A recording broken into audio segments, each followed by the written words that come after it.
Hi, I'm Mindy from Apex Tutoring. Today we'll be working through the 2023 HSC Mathematics Extension 1 exam. I'll be assisted by the Casio FX 8200 AU calculator. Let's get started. Question 1. The temperature, capital T of little t, degrees Celsius, of an object at time t seconds is modeled using Newton's law of cooling. Capital T of little t equals 15 plus 4 e to the negative 3t. What is the initial temperature of the object? Okay, so if we're looking for initial temperature, we're looking for what the temperature is when little t, or time, is 0. Now you may be able to tell from looking at the equation, but if you need to, you can set little t to 0.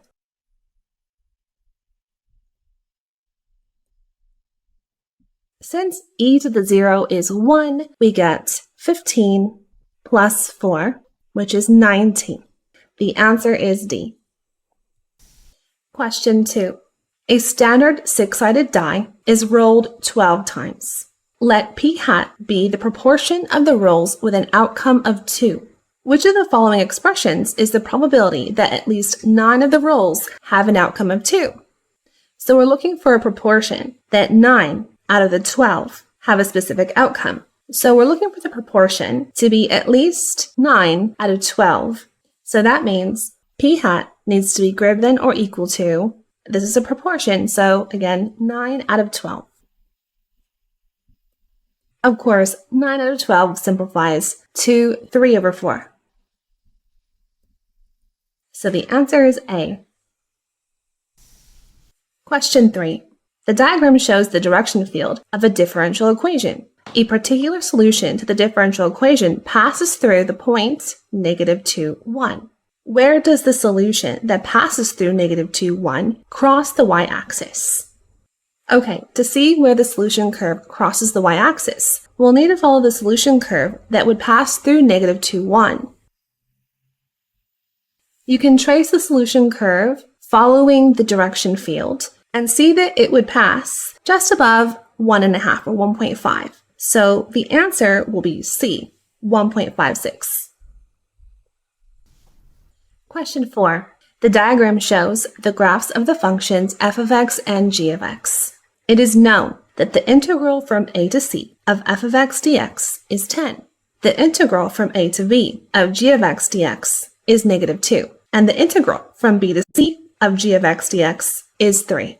What is the area between the curves y equals f of x and y equals g of x between x equals a and x equals c? So we want the area between the curves from a to c, which would be this area here. Now, we are given that the integral from a to c of f of x is 10. That's equivalent to this area here. We also have the integral from a to b of g of x is -2. So that means this little area down here is equal to 2. And then we have the integral from c to b of g of x is 3, which means that this area over here is equal to 3. So the area we want here can be found by taking this area under f of x, which is 10, adding the small area of 2, we'll make it positive since we're talking about area, and then subtracting this area here that we don't want, which is 3. So we get 9, and the answer is C. Question 5. Which of the following is the value of sine inverse of sine A given that pi is less than A is less than 3 pi over 2? Okay, so A is in quadrant 3. And we're going to take sine inverse of sine A. Now remember, sine inverse gives us angles in quadrants 1 and 4 only. So from -pi over 2 to pi over 2. So we need an equivalent angle which would give the same value as sine A, but in quadrants 1 or 4. Now we know that sine produces the same values when you take pi minus an angle. But to demonstrate, imagine taking pi minus the angle A that I drew here. So start at pi and then go back by the angle A. You'd end up over here in quadrant 4.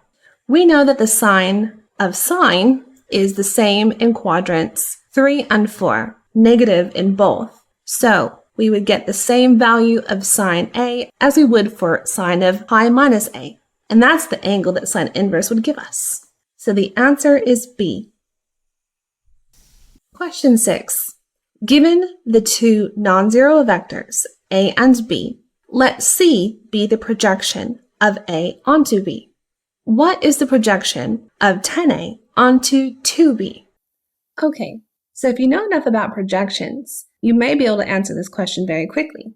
And that's because the length of a projection depends only on the length of the vector you're projecting. For example, consider a vector and its ij components. A vector's I and j components are essentially its projections onto I and j, or the coordinate axes if you like. And so if you multiply a vector by a scalar, its I and j components are scaled by the same factor. The same thing happens with projections. And so since the vector we're projecting here is A, and it's been scaled by a factor of 10, its projection would also be scaled by a factor of 10. But we can also demonstrate that algebraically if you like, using the formula for a projection. Now it is important to know this formula as you may need it, and it's not on the reference sheet. So when you project a vector, A onto B, start with the vector you're projecting, in this case it's A. Everything else in this formula will use the vector you're projecting onto. So it's A dotted with B over B dotted with itself, which you can also write as the length of B squared. And you multiply this scalar onto vector B. And in this question, we're calling this vector C. Now let's consider the projection of 10A onto 2B. So that'll be 10A dotted with 2B over the length of 2B squared multiplied onto the vector 2B. Now, scalars are able to be pulled out of dot product and, of course, length calculations. So the numerator becomes 10 times 2, 20, times A dot B. And the bottom becomes 2 squared, so 4 times the length of B squared, multiplied onto 2B. Now, if we just simplify, we'll get 20 over 4 times 2, which is 10.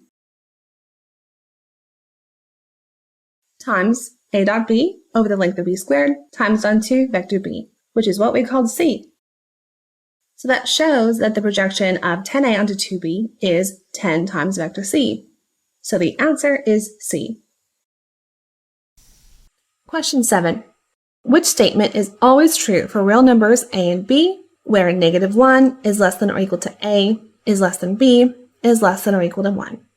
Now, if we look at the options, we can see that we have various kinds of functions taken of A and of B, but essentially the same function on both sides of a less than inequality.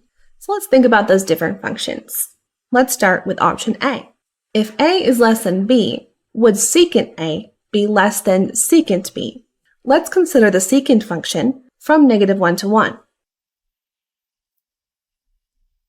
As you know, secant is 1 over cosine. So the secant graph starts at 1 and then is concave up and approaches asymptotes, but those are at pi over 2, which is a bit beyond 1 and -1. So at least on this domain, we'll just see a concave up graph.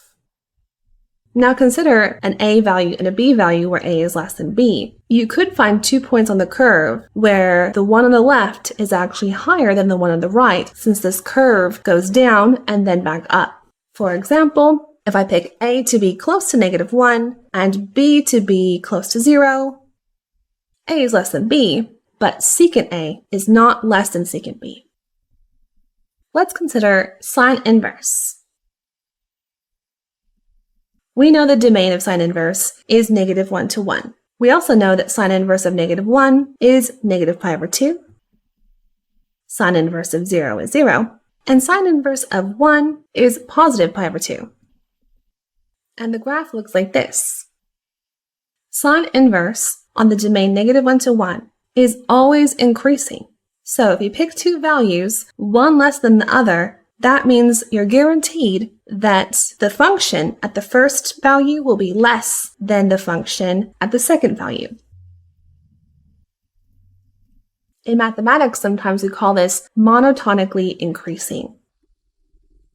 So the answer should be B, but we can consider the other options if you like.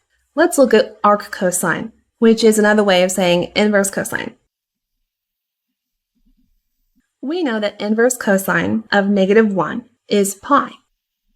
Of 0, it's pi over 2. And of 1, it's 0. So the graph looks like this.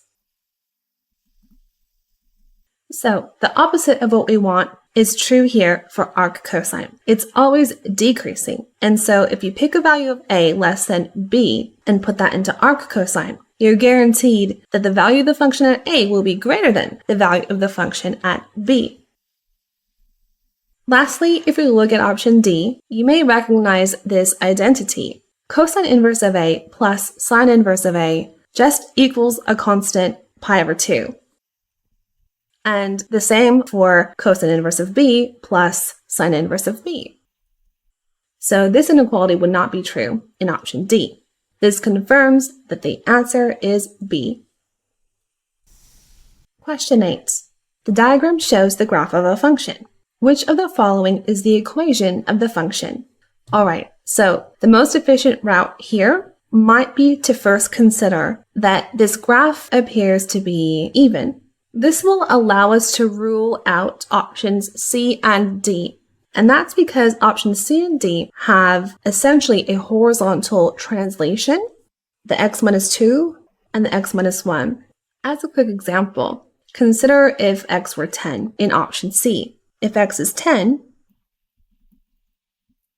we'd have 10 minus 2 inside that inner absolute value, which is 8. And then we'd have 1 minus 8, which is -7, and the absolute value is 7. Now instead, if x were -10, inside the inner absolute value, we get -12. So then we get 1 minus 12, and then we get essentially 11. So picking a positive versus a negative here and putting that into x, you don't get the same result. The same is true, of course, for option D. Now for options A and B, we might check the x-intercepts. We can see that on the graph, we should have x-intercepts at plus or minus 1 and plus or minus 3. So let's check that out. If x is plus or minus 1, in option A, we'll get, and in option B, if x is plus or minus 1, we would get 1 and not 0. So the x-intercepts of plus or minus 1 only work for option A. And if you check plus or minus 3, both option A and option B will equal 0. So option A is the only one that has all 4 x-intercepts correct. So the answer is A. Question 9. The graph of a cubic function, y equals f of x, is given below. Which of the following functions has an inverse relation whose graph has more than 3 points with an x-coordinate of 1? So we know that on an inverse functional relation, that x and y coordinates swap. So our inverse will have a x-coordinate of 1 when our original function has a y-coordinate of 1. Considering the original function here, it has a y-coordinate of 1 at 3 points. Its inverse would have x-coordinates of 1 at 3 points. Now let's take a look at the 4 options, which are all transformations of f of x. Option A is the square root of f of x. To take the square root of f of x, we first delete any of the portions of the graph which are below the x-axis, since we can't square root negative values. So we won't have this portion down here or this portion down here. There is a slight effect on the shape of the graph. Values below 1 become larger, values above 1 become smaller. We keep the x-intercepts, since the square root of 0 is 0, and the square root of 1 is 1, so those stay the same, and our graph would look something like this. As you can see, we would still have 3 points with y-coordinate of 1, So the inverse would have 3 points where the x-coordinate is 1. Let's look at option B, 1 over f of x. When we take 1 over a function, anytime that function is 0, we'll have a vertical asymptote, since we can't divide by 0. So this value here, here, and here will become a vertical asymptote. As the function approaches 0, 1 over the function will go to infinity. Since to the left of that first x-intercept, f of x is positive, our graph will be positive and going to positive infinity as we approach the asymptote. Between those two x-intercepts on the left, the graph is negative. So 1 over f of x will be negative and going to negative infinity as it approaches the two asymptotes. Now, 1 over 1 is 1, so it'll keep those points. And since f of x between the last two asymptotes is positive, the graph will be positive and going to positive infinity as it approaches the two asymptotes. And then f of x is negative, so 1 over f of x is negative again and approaching negative infinity. So as you can see, we still have 3 points with a y-coordinate of 1. So the inverse will have 3 points where the x-coordinate is 1. Let's consider f of the absolute value of x. When you take f of the absolute value of x, you have to delete the portion of the graph that's to the left of the y-axis. And that's because even though we can still plug in negatives, we won't get those values anymore that we would have gotten by plugging in a negative. Instead, we'll get the same values as plugging in the positive of those numbers. So we also then reflect the portion of the graph that's to the right of the y-axis onto the left side of the y-axis. So that graph there will then be reflected and will look like that. As you can see, we'll still have 3 points where the y-coordinate is 1, so the inverse will have 3 points where the x-coordinate is 1. That leaves option D. We can take a look at why is this the right answer. D is the absolute value of f of x. When we do that, we take the parts of the graph below the x-axis and reflect them up to above the x-axis, since the absolute value would take those values and make them positive. So in between those two x-intercepts on the left, it'll go up like that. And then after the x-intercept on the right, it'll go back up like this. So as you can see, we now have 4 points, which have a y-coordinate of 1. So its inverse would have 4 points, where its x-coordinate is 1. That confirms that the answer is D. Question 10. A group with 5 students and 3 teachers is to be arranged in a circle. In how many ways can this be done if no more than 2 students can sit together? So let's start by arranging the students in a circle. When arranging n objects in a circle, the number of ways to arrange them is n minus 1 factorial. So that'll be 4 factorial. Now let's see where we can place the teachers so that no more than 2 students are sitting together. So if you tried out different ways to place the teachers, you'll find that there's only one configuration that makes it so that no more than 2 students are sitting together, and that would be in a shape like this. In any other configuration, you'll have more than 2 students sitting next to each other. So that means we just need to consider the ways to arrange the teachers into this configuration, which is equivalent to arranging 3 things in a row, and then multiplied by the number of ways we can rotate this configuration around the circle of students. There's 3 factorial ways to arrange the 3 teachers, and with 5 gaps between the students, there are 5 ways to arrange the configuration of 3 teachers. So overall, the number of ways this can be done is 4 factorial times 3 factorial times 5.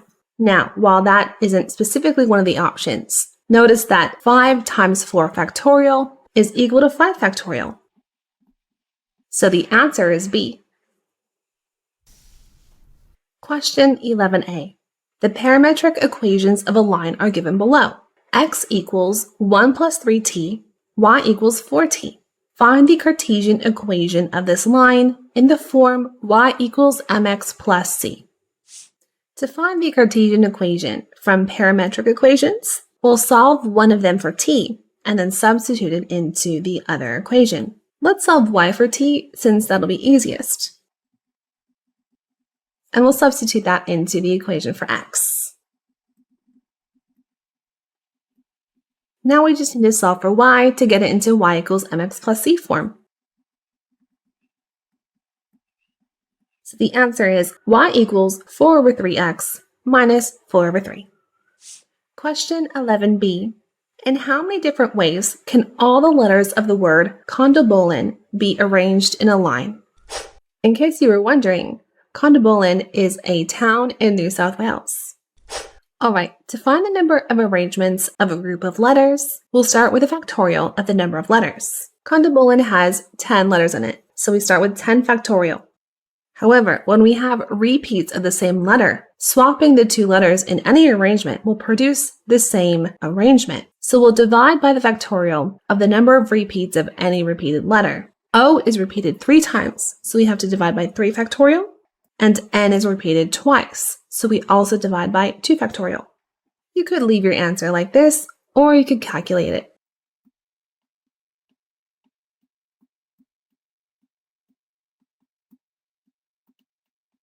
That's 302,400. Question 11c. Consider the polynomial p of x equals x cubed plus ax squared plus bx minus 12, where a and b are real numbers. It is given that x plus 1 is a factor of p of x, and that when p of x is divided by x minus 2, the remainder is negative 18. Find a and b. Alright. We'll have to use the factor and remainder theorem here to work this out. Remember that when you divide a polynomial by a factor of that polynomial, the remainder will be 0.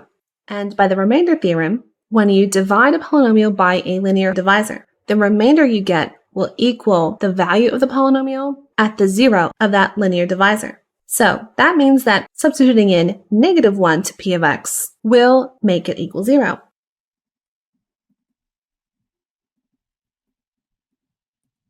If we simplify that, we'll have an equation with a and b in it. So we have an equation in terms of a and b. Now, when dividing by x minus 2, we get a remainder of negative 18, which means substituting in 2 to p of x will make it equal to negative 18.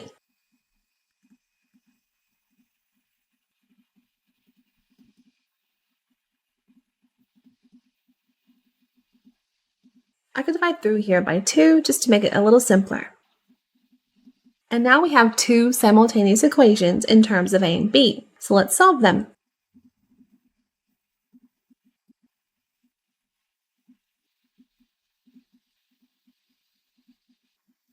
So a is 2 and b is negative 11.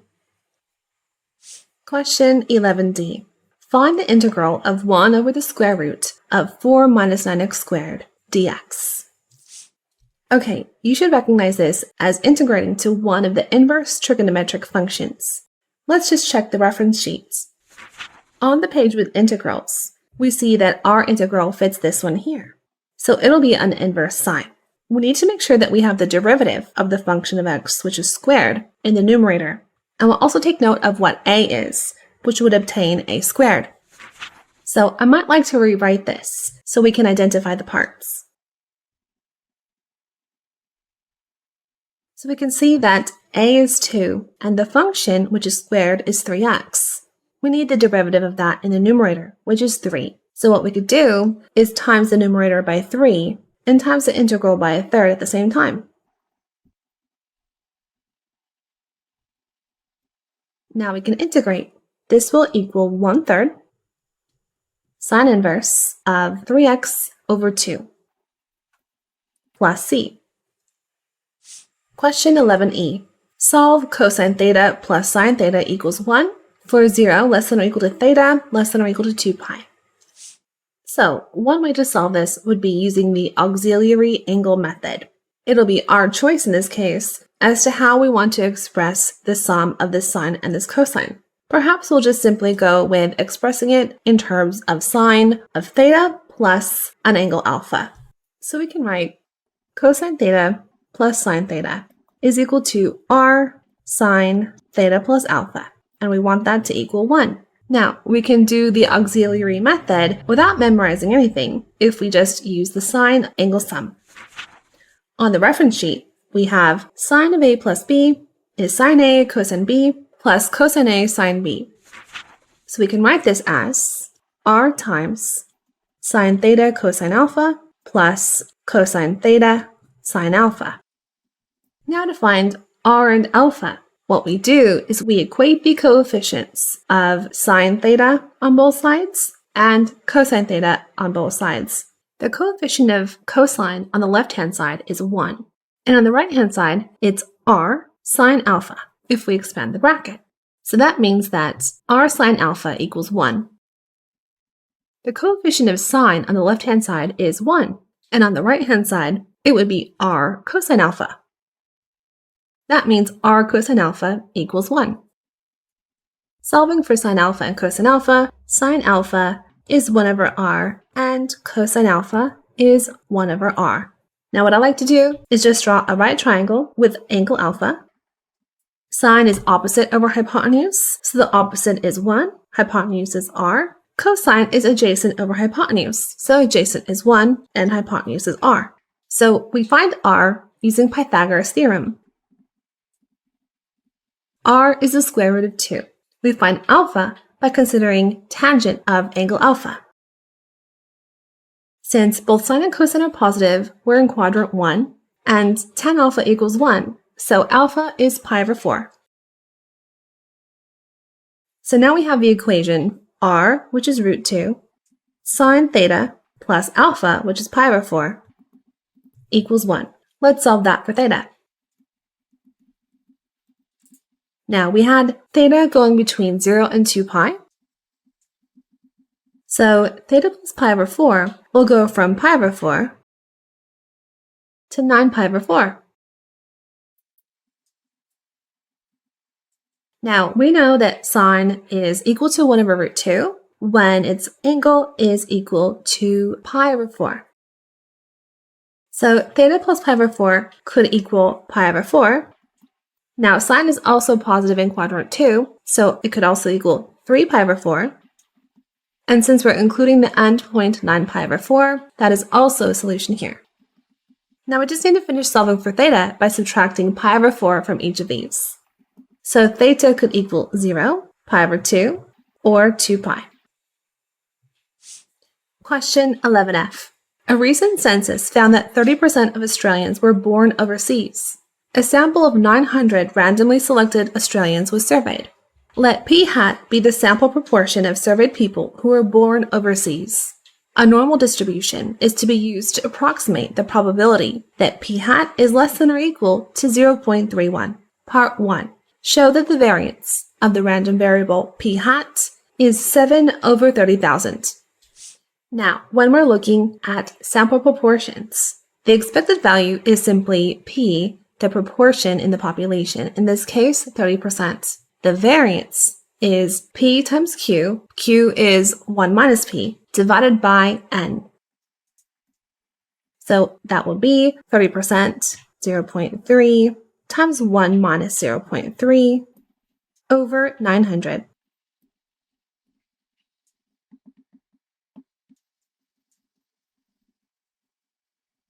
We'll simplify that by dividing by 3. And we get 7 over 30,000. Part 2. Use the standard normal distribution and the information on page 16 to approximate the probability that p hat is less than or equal to 0.31, giving your answer correct to 2 decimal places.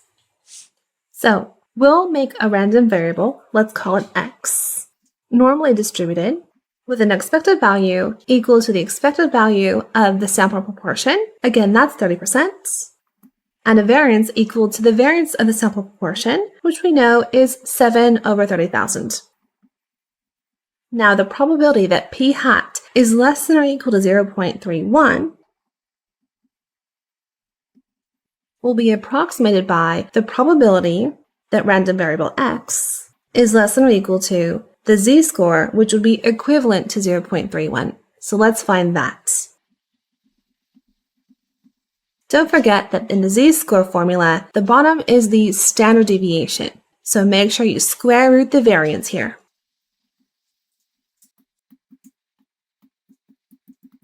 Now we usually use z-scores up to 2 decimal places, so I'll put 0.65. So once again, the probability that p hat is less than or equal to 0.31 is approximately equal to the probability that x is less than or equal to 0.65. On page 16, we have a standard normal table, so let's take a look. Let's find the area under the curve below the z-score of 0.65. That would be 0.7422, which of course is equal to 74.22%. Question 12a. Evaluate the integral from 3 to 4 of x plus 2 times the square root of x minus 3 dx using the substitution u equals x minus 3. Okay, let's start with that u substitution. And let's find du. We just have du equals dx. Now, since there's another occurrence of x in this integral, let's also find x in terms of u. And since this is a definite integral, let's find those limits of integration in terms of u.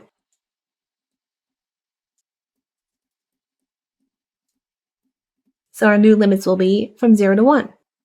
So we can replace x with u plus 3 here, and then x minus 3 with u. And again, dx is equal to du. If we write the square root of u in index form, we can then expand that bracket, and then we can integrate.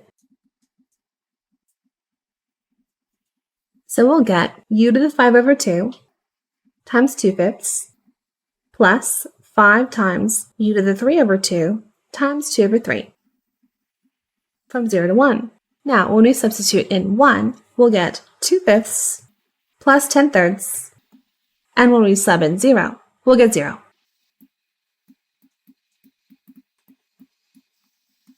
And we get 56 over 15. Question 12b. Use mathematical induction to prove that 1 times 2 plus 2 times 2 squared plus 3 times 2 cubed plus ... plus n times 2 to the n is equal to 2 plus n minus 1 times 2 to the n plus 1 for all integers n greater than or equal to 1. Okay, it's a proof by mathematical induction, so let's start with our base case of n equals 1. So on the left-hand side, if n equals 1, we'll just have 1 times 2, which is 2. On the right-hand side, we'll have 2 plus 1 minus 1 times 2 to the 1 plus 1, which also equals 2. So it's true for n equals 1. Next, we assume it's true for n equals k.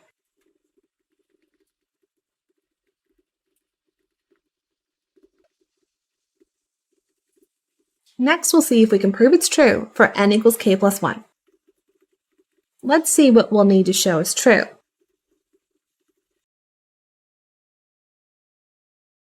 So now that we're at k plus 1, we'll have one more term here.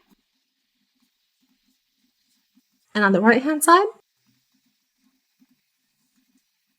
this becomes 2 plus k times 2 to the k plus 2.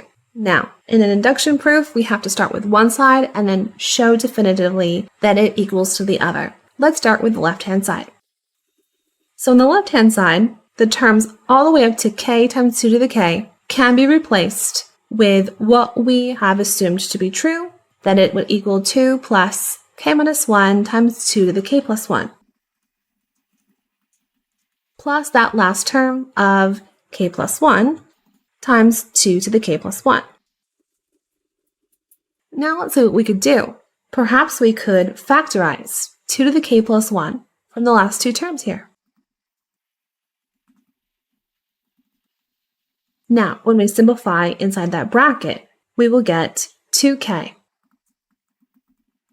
Now, if we multiply the 2 with 2 to the k plus 1, we'll get 2 to the k plus 2.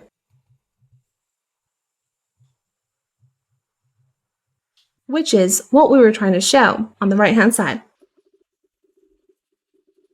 Since we've shown it's true for n equals 1, and if it's true for n equals some k, it has to be true for n equals k plus 1, that means that the statement is true for all integers n greater than or equal to 1.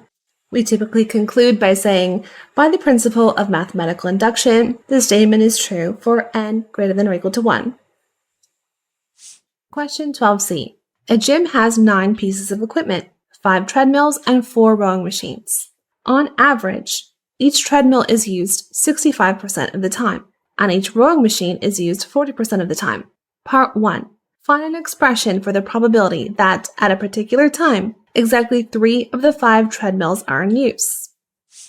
Okay, you may recognize this as a binomial probability, since each of the 5 treadmills have an equal probability of being in use. We can take this as 5 trials of a Bernoulli probability. So the treadmills have a binomial distribution with p 0.65 and n equals 5. The formula for a binomial probability is on the reference sheet. Under the binomial distribution, this here tells us the probability that x equals r. So in this case we have 5c3, 0.65 to the power of 3, times 1 minus 0.65 to the power of 5 minus 3, which is 2. A slightly simpler version would be 5c3, 0.65 to the 3, 0.35 to the 2. Part 2. Find an expression for the probability that, at a particular time, exactly 3 of the 5 treadmills are in use, and no rowing machines are in use. Okay, well we already know the first part of that. We need the probability that no rowing machines are in use. The rowing machines also have a binomial distribution. In this case, p is 0.4, n is 4. The probability that no rowing machines are in use would be 4c0, 0.4 to the 0, 1 minus 0.4 to the power of 4. Now, 4c0 is 1, 0.4 to the 0 is also 1. So this just becomes 0.6 to the power of 4. So the probability that exactly 3 of the 5 treadmills are in use and no rowing machines are in use is what we got in part 1 times this probability here.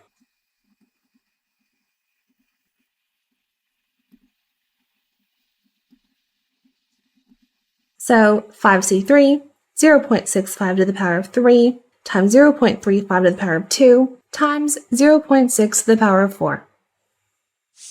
Question 12d. It is known that NCR is equal to n minus 1 CR minus 1 plus n minus 1 CR for all integers such that 1 is less than or equal to r is less than or equal to n minus 1. Find one possible set of values for p and q such that 2022 C80 plus 2022 C81 plus 2023 C1943 is equal to PCQ. Okay, hopefully you can see that the first 2 terms here relate to the given identity above. So if 2022 is the n minus 1, 80 is r minus 1, and 81 is r. So these 2 would equal 2023 C81. Now that is a little bit of an Easter egg, since this is the 2023 paper. Alright, now what can we do from here? You might be thinking of the symmetry of Pascal's triangle. Let's see what 2023 minus 1943 equals. That's equal to 80, which is just 1 less than 81. So let's rewrite 2023 C1943 as 2023 C80. And we can see once again the given identity. In this case, n minus 1 is 2023, r minus 1 is the 80, and r is 81.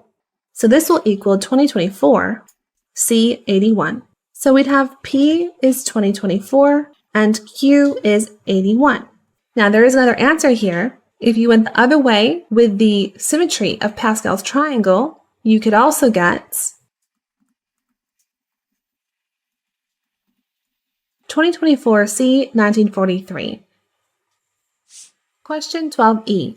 The region R, bounded by the hyperbola y equals 60 over x plus 5, the line x equals 10, and the coordinate axes is shown. Find the volume of the solid revolution formed when the region R is rotated about the y-axis. Leave your answer in exact form.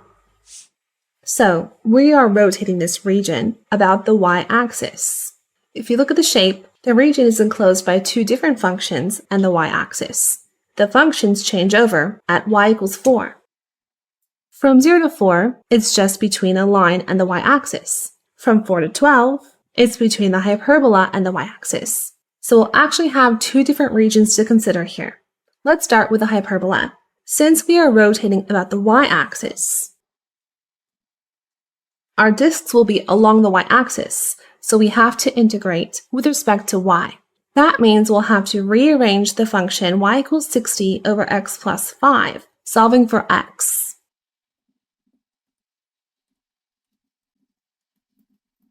So that function, which is technically its inverse, is x equals 60 over y minus 5. Now, to add up the areas of all the disks along the y-axis, we'll define the radius of each disk as the height of the function x equals 60 over y minus 5. The area of each disk is pi times the radius, so the function squared. And we'll sum them all from 4 to 12. So to do this, we'll need to expand the bracket. Of course, we could put the pi in front.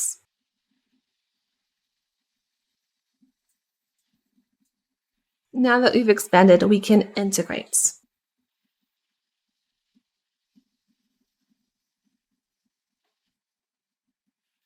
Let's substitute in 12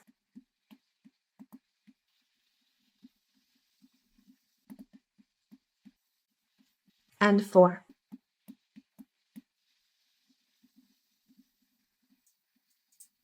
Let's simplify. The 300s cancel here. From the second bracket, we'll get negative of negative 800, so 800. Then we'll have positive 600 ln 4 from the second bracket, minus 600 ln 12 from the first bracket. So we'll get 800 plus 600 ln of 1/3, all times pi. If you like, you can also write this as 800 minus 600 ln 3, all times pi. Now, let's not forget there's a second part of this region here that we have to rotate about the y-axis, and that's the part between the line, x equals 10, and the y-axis. Let's note here, though, that would just be a simple cylinder. We can find its volume using the formula for the volume of a cylinder. The radius of the cylinder is 10, and the height is 4. So that volume will be pi times the radius squared, pi times 10 squared, times the height, which is 4. That's 400 pi. So the total volume is the sum of these two volumes. We could factorize out the pi and simplify that a little bit. So we'll get pi times 1200 minus 600 ln 3. Or even factorizing out the 600 pi times 2 minus ln 3. Question 13a. A hemispherical water tank has radius r centimeters. The tank has a hole at the bottom, which allows water to drain out. Initially, the tank is empty.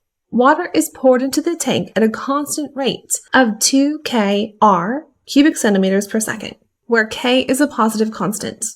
After t seconds, the height of the water in the tank is h centimeters, as shown in the diagram, and the volume of water in the tank is v cubic centimeters.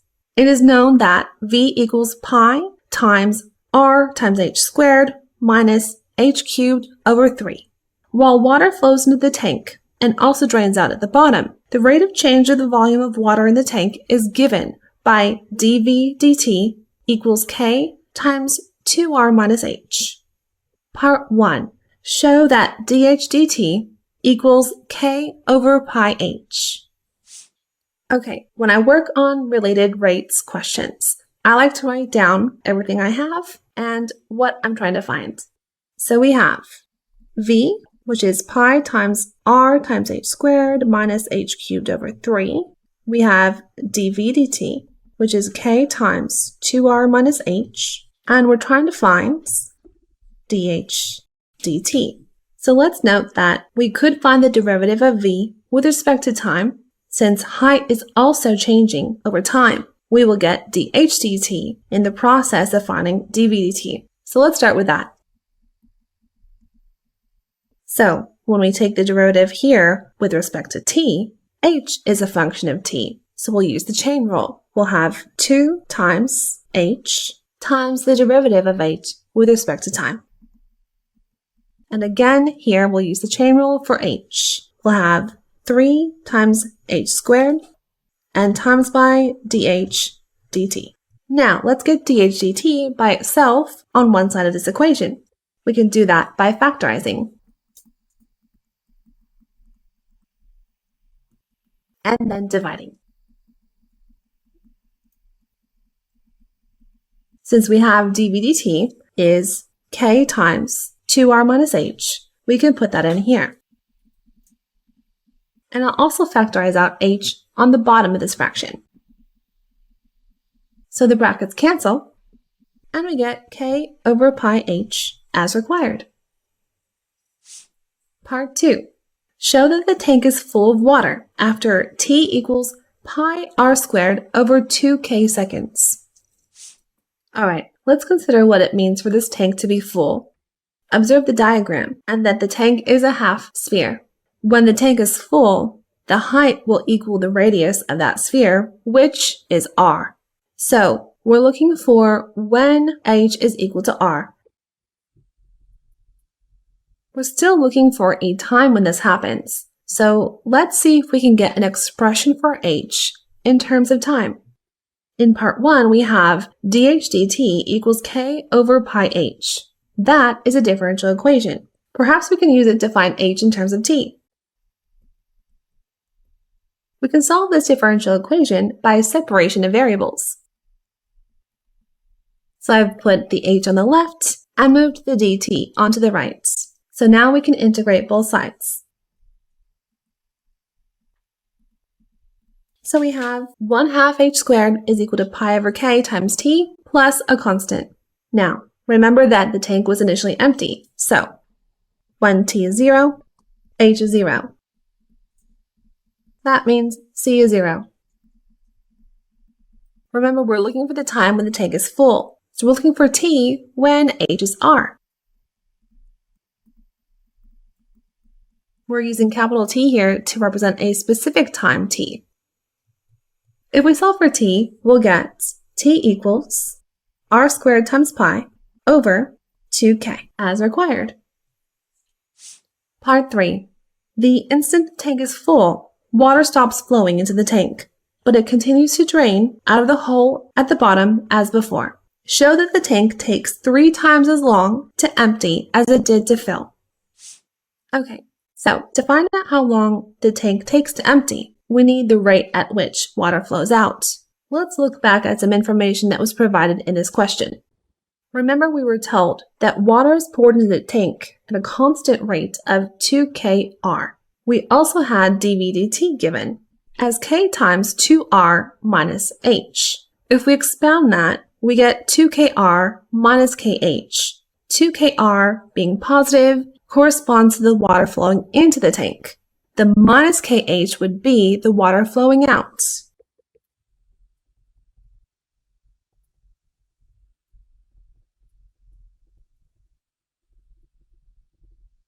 So once again, since dv dt is 2kr minus kh, and the water flowing in is the 2kr, the water flowing out must be the kh. So now that there's no more water flowing in, we simply have dv dt as minus kh. Now let's see if we can get an expression for dh dt again. Remember, in part 1, we had at one point dh dt is dv dt over pi times 2rh minus h squared. Let's go back to that before we plugged in the dv dt, which corresponded to when water was flowing both in and out.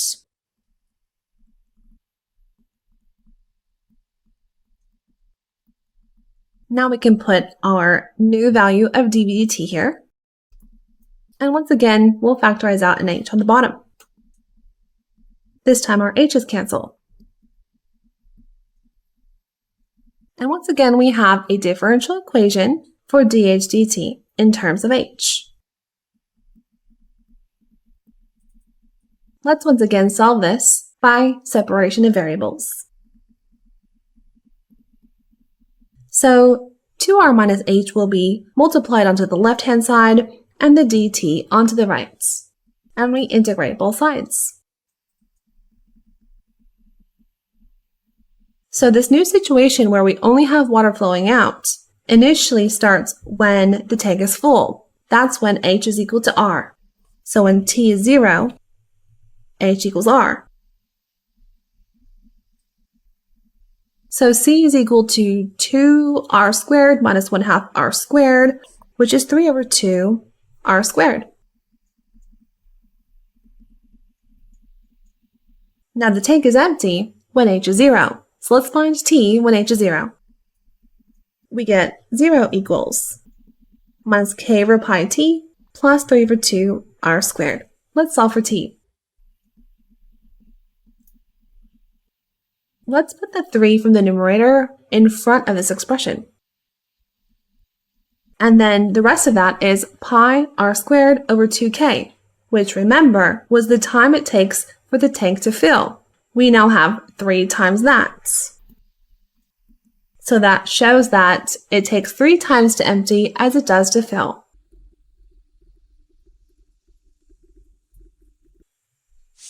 Question 13b. Particle A is projected from the origin with initial speed v meters per second at an angle theta with the horizontal plane. At the same time, particle B is projected horizontally with initial speed u meters per second from a point that is h meters above the origin as shown in the diagram. The position vector of particle A t seconds after it is projected is given by Ra of t is vt cosine theta vt sine theta minus 1/2 gt squared. The position vector of particle B t seconds after it is projected is given by Rb of t is ut h minus 1/2 gt squared. The angle theta is chosen so that tan theta equals 2. The two particles collide. Part 1. By first showing that cosine theta is 1 over root 5, verify that v equals root 5 times u.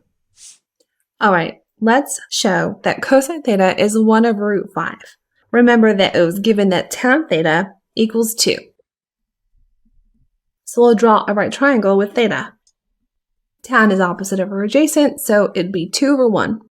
The hypotenuse is the square root of 2 squared plus 1 squared, which is the square root of 5. So cosine theta would be 1 over root 5.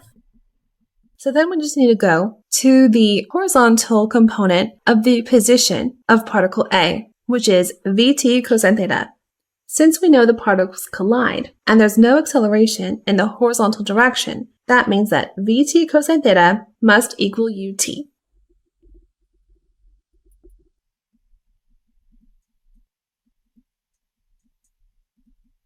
And we get v equals root 5u. Part 2. Show that the particles collide at time t equals h over 2u.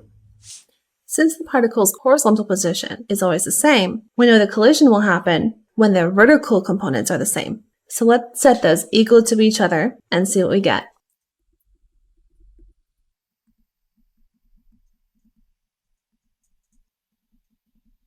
When we set those equal to each other, the minus 1/2 gt squareds cancel. So we get vt sine theta equals h. So t equals h over v sine theta. We'll use capital T as they've done for a specific time t.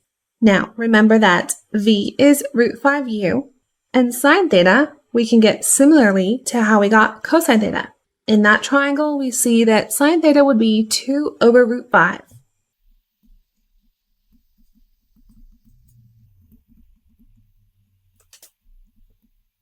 The root 5's cancel, and we get h over 2u as required. 13c continues with, when the particles collide, their velocity vectors are perpendicular. Part 3, show that h equals 2u squared over g. So, we're given some information about their velocity vectors. We know that when two vectors are perpendicular, their dot product is 0. So, let's get their velocity vectors first. Since r a of t is vt cosine theta and vt sine theta minus 1/2 gt squared, the derivative will be v cosine theta and v sine theta minus gt. And since r b of t is ut and h minus 1/2 gt squared, the derivative will be u and minus gt. Now, let's look at the dot product, and we know it has to equal 0. Remember, the dot product is the product of each of the components added together. I'll just expand that second bracket. Remember, we're looking for h in terms of just u and g. So we're going to need to bring in some things we found earlier. We have v equals root 5u, and the time of collision, which is h over 2u. We also have values for sine theta and cosine theta. So if we put all of that in,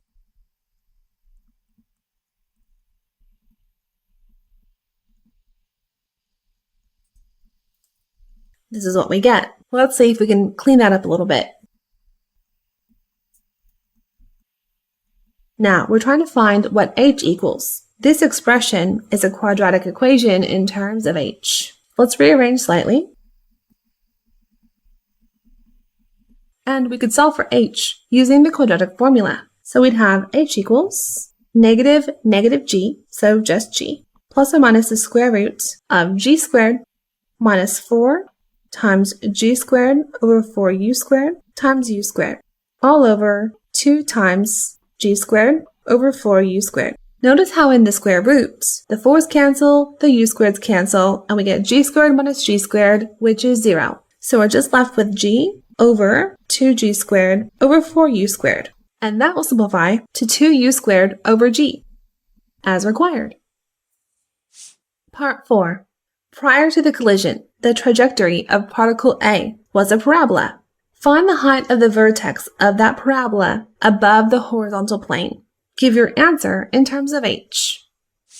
Okay, we know that the max height of the projectile occurs when the velocity is 0, and we already have the velocity of the particle.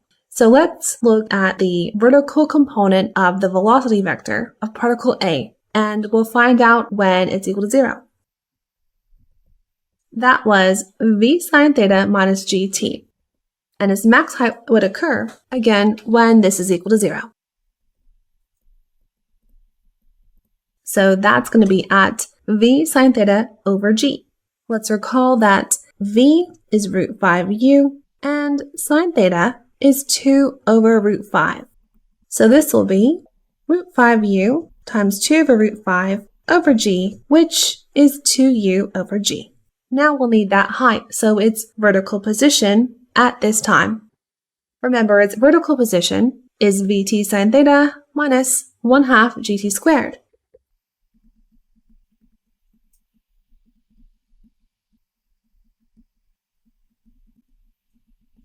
Now, once again, we can put in v is root 5u and sine theta is 2 over root 5.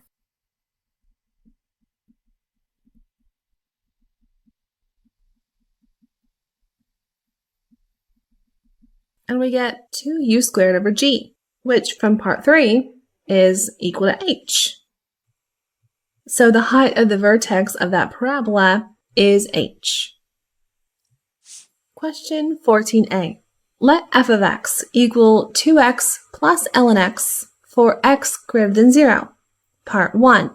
Explain why the inverse of f of x is a function. So, the inverse of a function itself is a function if the original function is a one-to-one function. So, how could we show that f of x is one-to-one on its domain? Let's consider the derivative of f of x. On the domain where x is greater than 0, this function would always be positive. That means that this function is always increasing. In mathematics, we call this monotonically increasing. Since it's always increasing, it must be one-to-one on its domain. And then that means that the inverse is a function. Part 2. Let g of x equal f inverse of x. By considering the value of f of 1 or otherwise, evaluate the derivative of g at 2. Alright, let's consider the value of f of 1 first. F of 1 equals 2. That means that its inverse at 2 will equal 1. Now, remember the relationship between the derivative of a function and the derivative of its inverse. If f goes through the point AB, then the value of the derivative of f at A will be the reciprocal of the derivative of its inverse at B. So let's get the value of the derivative of f at 1.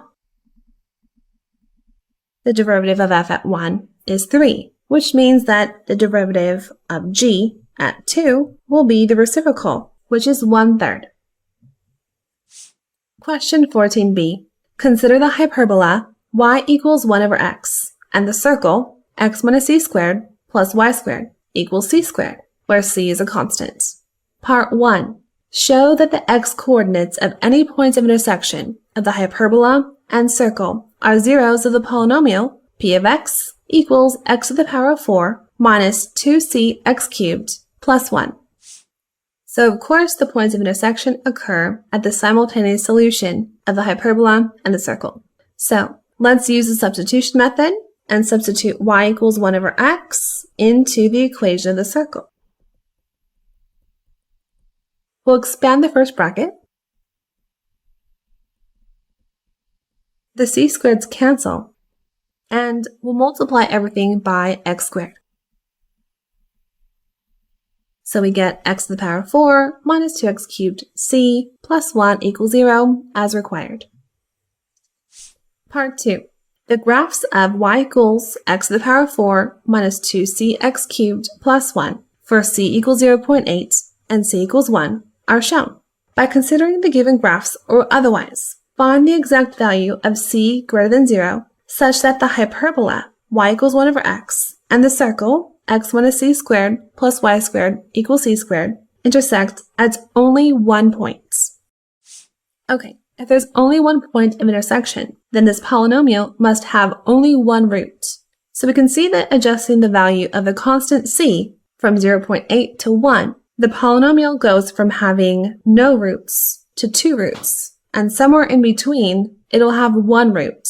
That'll occur when the turning point is just touching the x-axis. So let's see if we can get some information about the turning point by considering the derivative of the polynomial. And let's find its turning point by setting that equal to 0. This will equal 0 when x is 0, or 3c over 2. Of course, 0 is that horizontal point of inflection we can see. So the turning point will be 3c over 2. Now, we want that turning point to be a root of the polynomial. If that's the case, it'll be the only root. So let's substitute that in to the polynomial.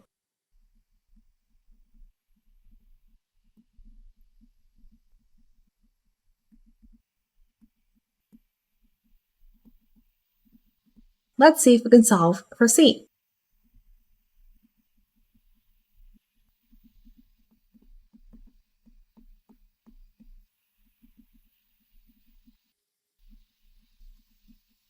So c will equal the fourth root of 16 over 27, or 2 over the fourth root of 27. Now we know this should occur between 0.8 and 1, so let's see what this equals to. 0.877, which falls into the range of values we'd be expecting. So the answer will be c equals 2 over the fourth root of 27.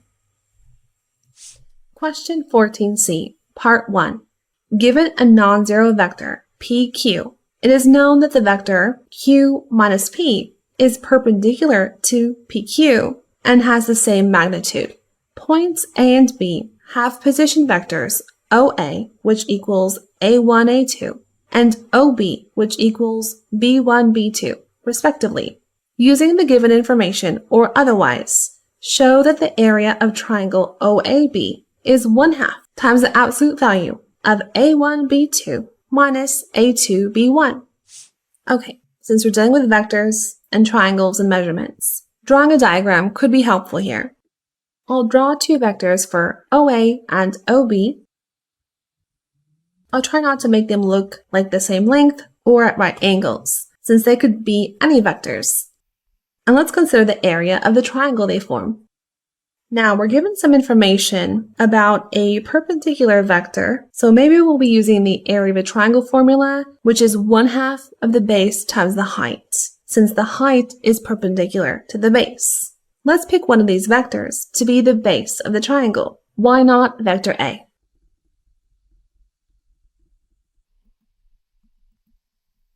Since OA is A1, A2, we'd have a perpendicular vector to OA as A2, negative A1. I might call that OA dash. So OA dash is perpendicular to vector A, but its length is equal to vector A, which isn't necessarily the height of the triangle. Let's just start by drawing OA dash on the diagram. So I've drawn A dash so that OA dash is the same length of A and perpendicular to A.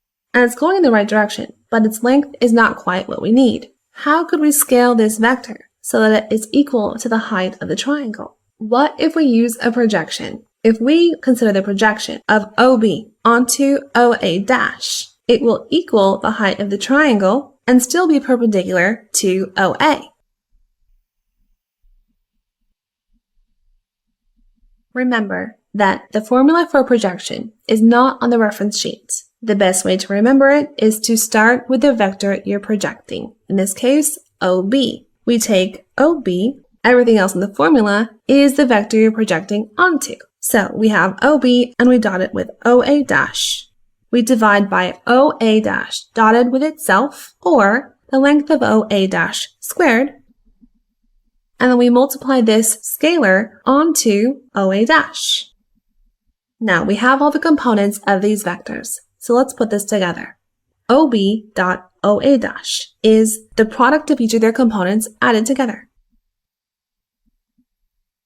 The length of OA dash squared is A2 squared plus A1 squared, since the negative on A1 will cancel out.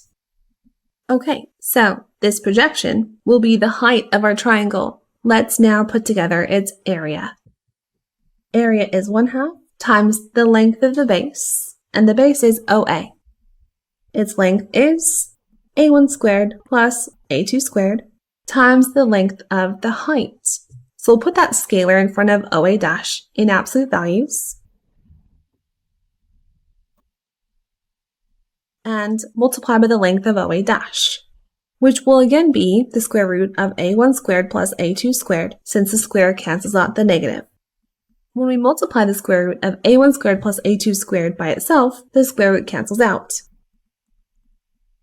And on this fraction in the absolute value is not needed on the denominator, since it will strictly be positive. And the A1 squared plus A2 squared will cancel out. So we get that the area of the triangle is 1/2 times the absolute value of A1 B2 minus A2 B1 as required. Part 2. The point P lies on the circle centered at I, R0, with radius r greater than 0, such that the vector IP makes an angle of t to the horizontal. The point Q lies on the circle centered at J, negative r0, with radius capital R greater than 0, such that the vector JQ makes an angle of 2t to the horizontal.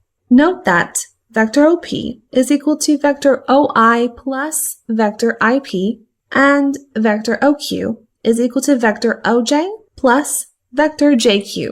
Using part 1 or otherwise, find the values of t where negative pi is less than or equal to t is less than or equal to pi that maximize the area of triangle OPQ. Okay, especially since we're given that OP is the sum of OI plus IP, and similar for OQ, let's note that the vector IP is also a radius of that small circle, and JQ is also the radius of that large circle.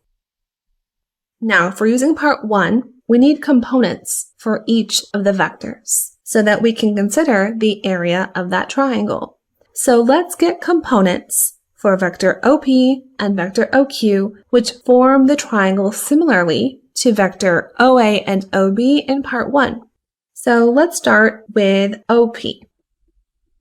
Vector OI would be r to the right and 0 vertical. As mentioned, vector IP has a length of little r and makes an angle of t with a horizontal. So its horizontal component will be little r times cosine angle t, and its vertical r sine t. We can get vector OP as the sum of OI plus IP. Its horizontal then is r plus r cosine t, and vertical 0 plus r sine t. So just r sine t. Let's do something similar for OQ. OJ would be the vector capital R to the left, so minus r, 0 vertical. As mentioned, JQ has a length of capital R, and it's making an angle of 2t with a horizontal, so its horizontal is r times cosine 2t, and vertical r sine 2t. So OQ, their sum is negative r plus r cosine 2t and r sine 2t. Now by part 1, we have a formula for the area of this triangle in terms of the components of these two vectors.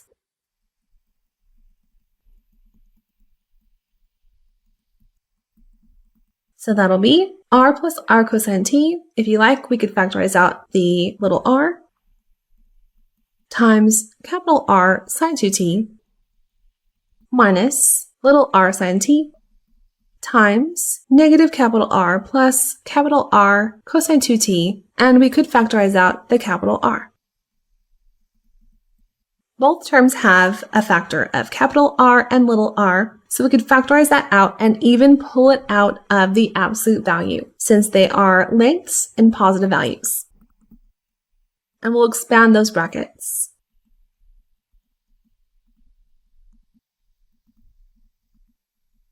Now you may recognize those middle two terms as a sine-angle sum identity. On the reference sheet, we have sine of a plus b is sine a cosine b plus cosine a sine b. Now, in the expression we obtained, there's a minus in the middle, so we just make it a minus b inside of sine. So this will be sine of 2t minus t, which is sine t. So we have 1/2 capital R little r times the absolute value of sine 2t plus 2 sine t, which is the area of the triangle. Remember, we're trying to find its maximum, and only t can vary. So whatever produces the absolute maximum value of sine 2t plus 2 sine t will maximize the area of the triangle. Since it isn't an absolute value, we'll be looking for the max and or min of the expression inside. Let's find that by taking its derivative.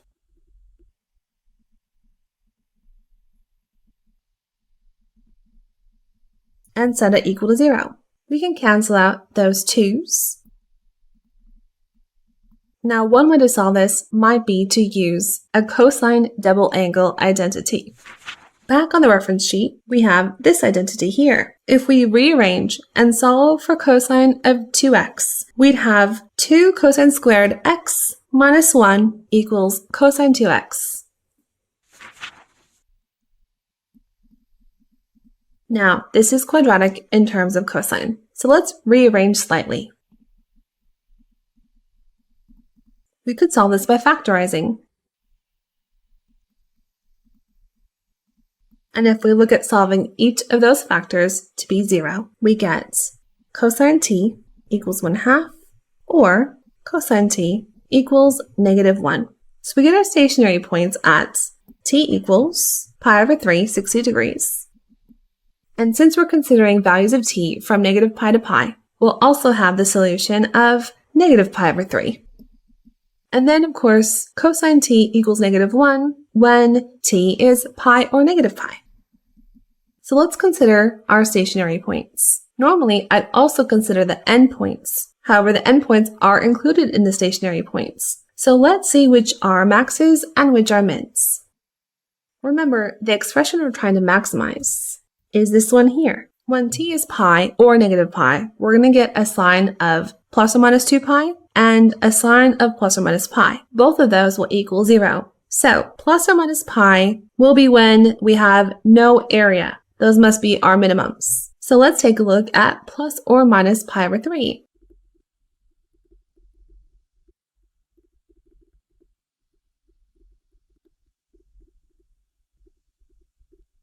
Now, because this expression is in an absolute value, when we plug in positive pi over 3 and negative pi over 3, and sine being an odd function, we'll get the same values either way. For example, when plugging in negative pi over 3, we can pull out the negative from each of those signs and then it cancels out in the absolute value. Now we know sine is not 0 when t is pi over 3, so these will be our maximums.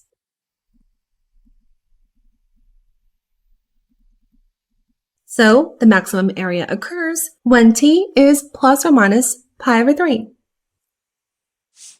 Alright, that's the end of the test. I hope this was helpful for you. Make sure you like and subscribe, and check back as we'll be posting more content for HSC students, including worked solutions to HSC exams. If you have any questions about any of our solutions, feel free to leave a comment. You can download the written solutions from this video with a link in the description. Alright, good luck on your upcoming exams, and have fun studying!